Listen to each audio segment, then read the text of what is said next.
నీ మెదడు నిన్ను మోసం చేస్తుంది. నీకు తెలియకుండానే అది నీ జీవితాన్ని నడిపిస్తుంది. ఈ మెదడులో 86 బిలియన్ న్యూరాన్లు ఉన్నాయి.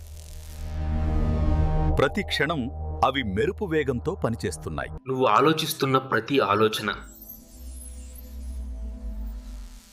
ఇది కేవలం ఎలక్ట్రిక్ సిగ్నల్స్ మాత్రమే.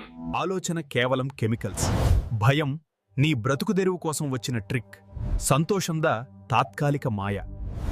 నువ్వు నిర్ణయం తీసుకునే ముందు నీ మెదడు ఇప్పటికే నిర్ణయం తీసుకుంది. నీ జ్ఞాపకాలు రికార్డింగ్ కాదు. ప్రతిసారి నువ్వు గుర్తు చేసుకున్నప్పుడు అవి మారిపోతాయి. అయితే చెప్పు, నువ్వే నీ జీవితాన్ని జీవిస్తున్నావా, లేక నీ మెదడు రాసిన కథలో నువ్వు ఒక పాత్ర మాత్రమేనా? నువ్వు అనుభవిస్తున్న ప్రపంచం నిజమా, లేక నీ మెదడు సృజించిన మాయనా?